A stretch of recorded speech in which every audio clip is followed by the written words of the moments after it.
আমার তো প্রতিদিন ঘাস কাটতে আসতে হয়, কিন্তু ঘাস কাটতে এসে একটা সমস্যা হয়। আমি সমস্যা বলবো না, একটা উপকার। এর মধ্যে ভালো দিক খারাপ দিক দুইটাই আছে। সেটা হলো একটা সাপের উপদ্রব। আমাদের এই ঘাসের জমিতে কিন্তু প্রচুর সাপের উপদ্রব হয়। তো আমরা যখন আসার আগে কিন্তু শব্দ করতে হয়। শব্দ করলে যদি সাপ থাকে সে সাপটা চলে যাবে।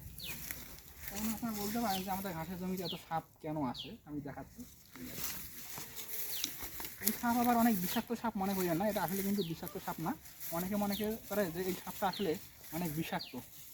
আর সাপটা দেখতে কিন্তু অনেক ভয়ঙ্কর হয়, বড় বড় হয়, 4 থেকে 5 ফুট। আমি এখানে এই যে আসে প্রায় দেখি যে 4 থেকে 5 ফুট বড় বড় সাপ। সেটা সাপ হলো দাঁড়াই সাপ। আর দাঁড়াই সাপকে আপনারা অনেকে মনে করেন যে বিষাক্ত সাপ, আসলে এই সাপটা অনেক শান্ত ঠান্ডা প্রকৃতির একটা সাপ। এই সাপে কোনো বিষ নেই, ঘোড়া সাপের মতো। এবং কেন হয় সেটা আমি বলতেছি। যে আমাদের ঘাসের জমিটা চারপাশটা একটু দেখা, এই ঘাসের জমির পাশেই কিন্তু হচ্ছে ধান ক্ষেত শুরু হয়েছে।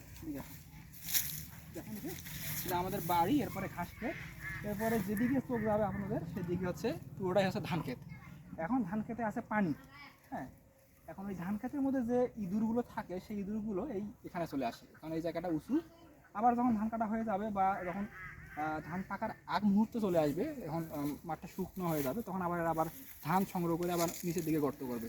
আবার যখন পানি ফেলানো হবে, পানি ফেলে চাষ করা হবে, নতুনভাবে ধান লাগানো যখন, তখন আবার চলে আসবে এইখানে। তো এখানে এসে তারা বসতি গড়ে তোলে। এই যে এদিকে অজস্র জায়গা আছে, তাদের গর্ত আছে। আর এটা হচ্ছে তাদের আর কি লুকানোর জন্য আদর্শ একটা জায়গা। আর এই জায়গায় শিকার করতে আসে দাঁড়াই সাপ। এই জায়গায় আসে প্রচুর। দাঁড়াই সাপের একটা প্রিয় একটা খাবার হলো কিন্তু এই ইঁদুর।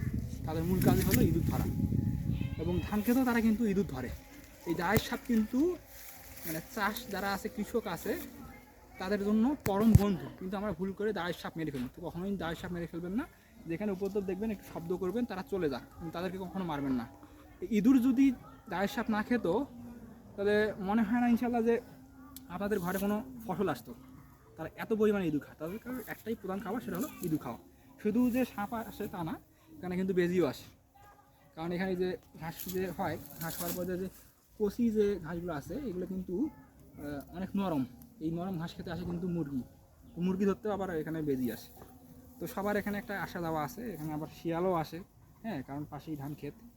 তো সব কিছু মিলিয়ে সবাইকে নিয়েই পৃথিবী। কারো ওপর মানে কোনো একটা খাদ্য শৃঙ্খল যদি আপনি নষ্ট করেন, ওভারঅল একটা প্রভাব পড়ে মানুষের ওপরেই।